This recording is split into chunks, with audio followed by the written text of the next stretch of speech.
Every heroine has a story, and it's the ones who pass through darkness whose stories are worth telling. These are the women who restore their lives with a steely determination, who seek truth and walk in the paths of beauty. She chooses to face fear and the lies that have tried to shrink her. She follows her own star and remains conscious of her wholeness. After strengthening herself, she turns to strengthen those who follow. Welcome to our journey to Eden. I'm Shaylin Fair, and this is a new style format show for you. You can head over to YouTube and watch this. I've shot it kind of like a documentary.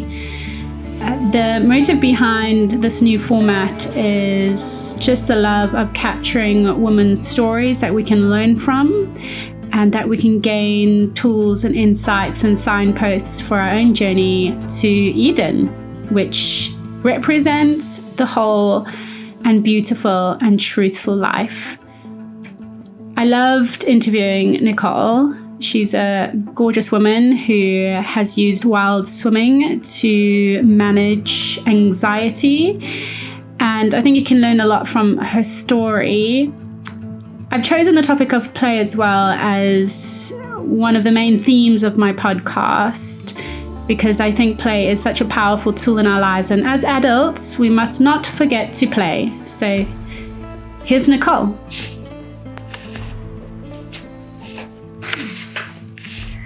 Okay, so if you want to introduce yourself, and then you can tell us the story of where you've come from. So in terms of like your emotional stuff and with your dad and mental health space. Yeah, sure. And where am I meant to be looking? Yeah, straight at me. Okay. Yeah. I'm going to get awkward for a minute. Or you can look at me, you can talk to me, talk to my face. Yeah. Okay, it's probably easy. Yeah. My name's Nicole Dulieu. I've been living in Cornwall for about 3 or 4 years. Moved down just before COVID. And the reason I'm chatting to you today is because I found wild swimming being really helpful for me with my mental health journey and my anxiety disorder. So personally, I've dealt with anxiety or had an element of anxiety for about decades. I can't even remember actually. As a child, I grew up in Oxford, an only child, and my dad was very ill. He was terminally ill with cancer from year 9, so age 15 onwards. So growing up, there was this big looming thing that was going to happen. You know, we knew that he was going to, at some point, die, and growing up knowing that something bad might happen but not knowing when really triggered a lot of anxiety, a lot of self-doubt. It was quite hard to relate to other children at that age because no one else is dealing with anything as big, as traumatic as death. And so when I was 19, he did eventually pass away. So I followed Nicole down to the water in Newquay where she was going to do some wild swimming. How long have you been wild swimming for? I think I basically started in lockdown as a way of just having something to do, getting outside, dealing with your mental health. And it was just so nice because I've just moved here, I didn't really know anyone, and it was a nice way to like get to know the local area. You kind of start to learn about things like tides. Yes. I think ever since then really, but during lockdown we used to go every single day. Yeah.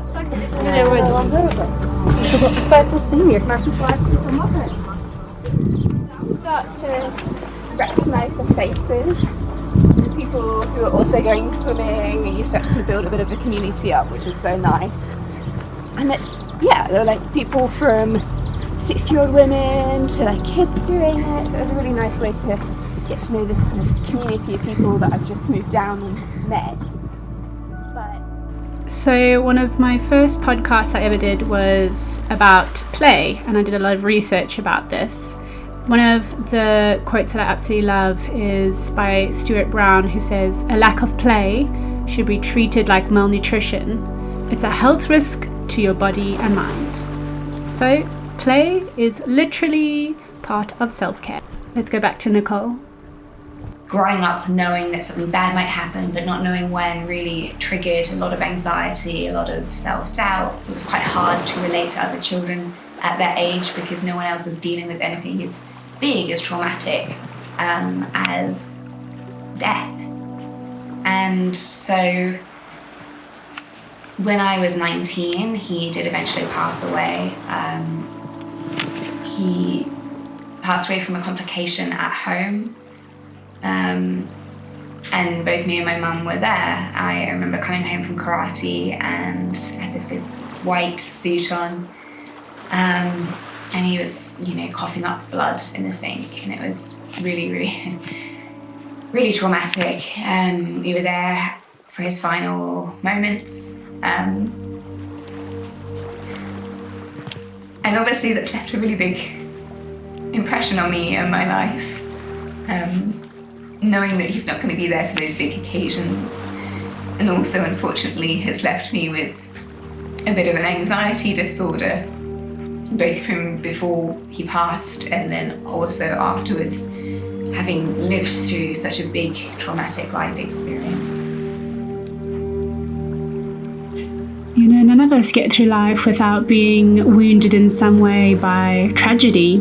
And some of us experience it early on in life, which can leave a big impact on our soul, on how we process our emotions or cope with the challenges of life, on how we develop relationships. All these can be tainted with the wound.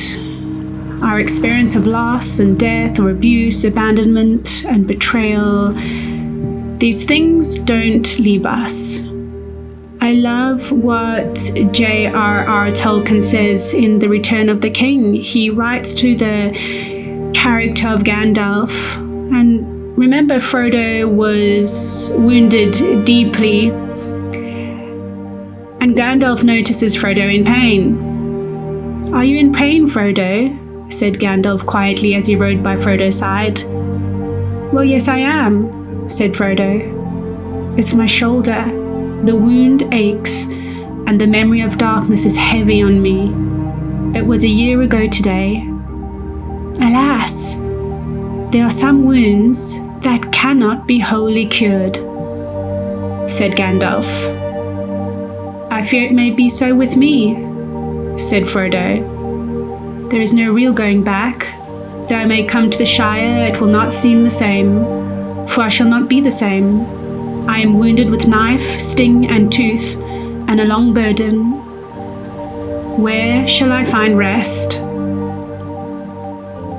I carry wounds and you carry wounds, I'm sure. We will all be wounded on our journey to wholeness and beauty.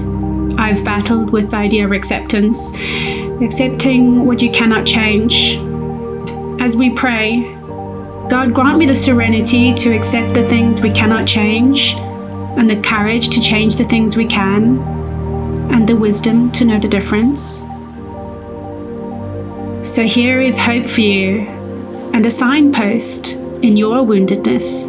It comes to us in the form of play more, to learn to dance with your wound, to hold it, to, swim with it out in the wild. Like Nicole. How has finding play helped you process some of these big emotions? So I think when you're dealing with something as big or enormous as a big life change like that, it's so important to also remember the good things in life, right? You've got to remember, for me, a sense of humour was a big bond between myself and my father, but also in some ways it's a way that you can deal with some of these traumatic life events. It's a way of finding that normality when things are so big and so overwhelming in your life. And so being able to have a bit of a break from whatever it is, whether it's something as big as a terminal illness or something as difficult as work stress or relationship breakdown, being able to find that type of joy or a little bit of play or joking around really can help lighten that mood and also to help, almost like a reality check, right? You just need a bit of laughter sometimes to then be able to pick yourself up and move on. Why wild swimming?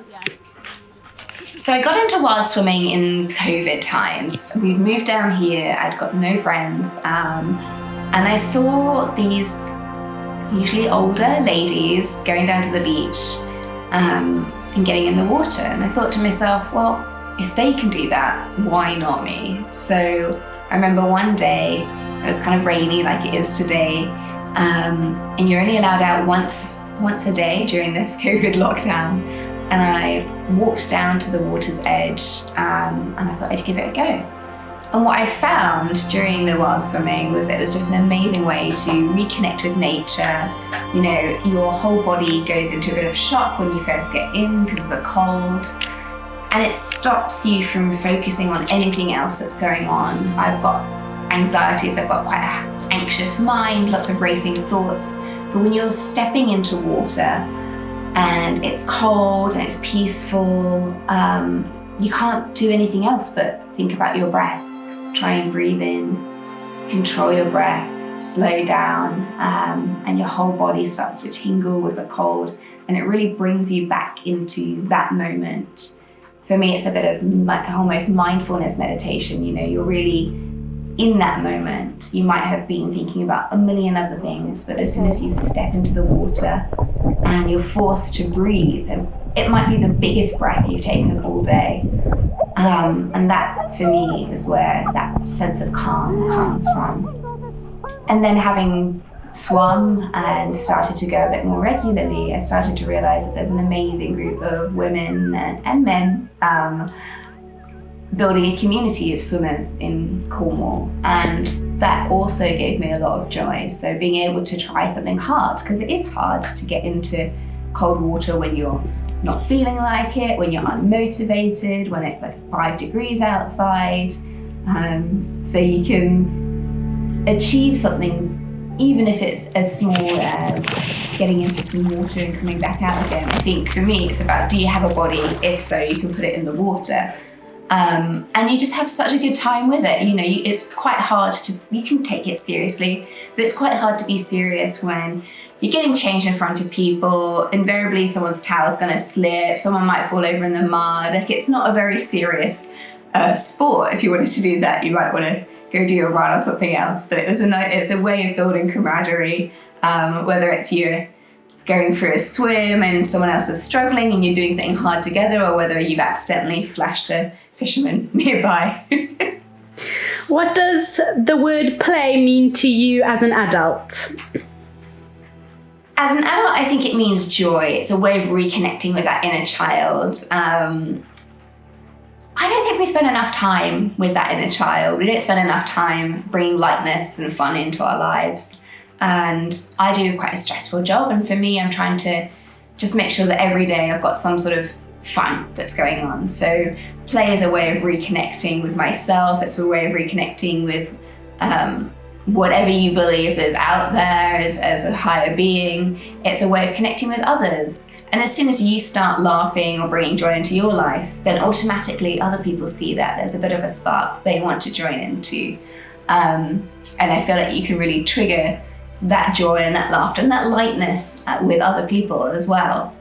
I think I don't know, everything's very heavy. It can be very serious sometimes, but you've got to also take it with a pinch of salt, and you've got to find ways of reconnecting in a playful manner, find ways of making things fun. Otherwise, it's going to be a very boring life, isn't it? Tell me about your inner child. What is she like? I would say mischievous, a little bit tricksy.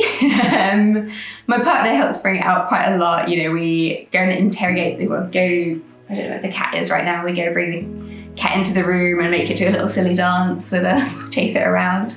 It's not animal cruelty. But yeah, so I feel like I'm creative in terms of telling stories, writing, that kind of thing. I'm not an artist like a typical artist, but to get messy, which wild swimming helps you do, to really get stuck in the mud. I remember when I was a kid turning a sand pit into a mud pit with my cousin and then blaming it entirely on him. And that was the type of child I was, but it's also seeing what you can get away with and feeling like within your senses, being able to play with like different textures, different creative ways. I don't know. I think, yeah, I try and reconnect with it either through physical activities. I reconnect with my inner child through writing a diary as well. I think the stronger you can build that bond with yourself, the longest relationship you're ever going to have is with yourself. So you need to be able to foster that relationship with all different parts of yourself and really nurture that, because it's also a special part of you. Has play helped you at all in your job? Well, it's funny you should say that, actually, because in my job, I see the impacts of terrible things happening to children and their families around the world. Looking at child protection issues, famine, climate change, all these big political changes that we're seeing in the world. And my team is completely remote. So it's really important for us to be able to not only bond as a team, get to know each other more, but also to create a sense of lightness to deal with some of that stress that's ongoing and you're going to receive every time you get your emails coming through about these difficult topics. So my manager actually allocated 2 playations, as she calls them, and our role is to help the team play more. And so what I really like about that is integrating play within the work setting so that we can build relationships, so that you can create a way of bonding with the team, a way of introducing a new topic to some people, learning new skills, new creative skills. You might be learning how to either build competitiveness or actually work more closely together as a team, and just to try and play more. So we've done things like little scavenger hunts, we've done things like just playing games together. I want to get a kit and send it around to different people in around the world and get people to make things. I know there's some people who are a bit more kinesthetic with their play. But in doing so as well, it's helped me learn a bit more about what I like and what works for me. So I remember going to a meeting in Norway, and every time you go into the meeting rooms there, in my organisation, they had yellow sticky notes, pipe cleaners in the rooms, big dots, and Play-Doh as well. So what I found was I was automatically drawn to the Play-Doh, was making little plasticine things as you're listening, so you're there rolling away. And it really helped me concentrate more. So there's also a link between play and which parts of your brain are sort of being unlocked at the same time, and what can often get lost when you're in front of a laptop responding to emails or just doing your everyday job is that connection to being more mindful, being more present, and actually using creative physical ways to engage with those more cerebral topics. Okay, final question. If you wanted to encourage another young woman to play, what would you say to her? I don't know. So you had to convince someone that they need to play more in their life. I think I'd ask them when the last time they played was, because that's so interesting. You can find 80-year-old people who played last week, and then you've got a bunch of very serious people. But I think the more you ask people about play or bring that lightness to them, the more you understand them as well. You work out what kind of child they were, what really makes them happy. And some things that might make someone else happy, like doing a puzzle, might not be the sort of thing that's making me more excited. But I think just even asking those questions helps people stop, reflect, and connect back with their sense of self. And I think for me, connecting with nature is my sense of play. It's connecting with nature is a playground for me. You know, you go out, you embrace the different elements, you can really splash around, you can have fun, it can be very light and playful. And it's also a form of exercise, so you can really get those endorphins going. It helps alleviate stress, and it's also a way of engaging with your natural environment in a way that you wouldn't necessarily always do so. You might just walk past that puddle instead of splashing it. You might look at other swimmers but not actually be brave enough to go in. Carl Jung said, "The creation of something new is not accomplished by the intellect, but by the play instinct." So I hope this episode encouraged you in your play instinct to bring joy and healing and a bit of lightheartedness to your journey to Eden.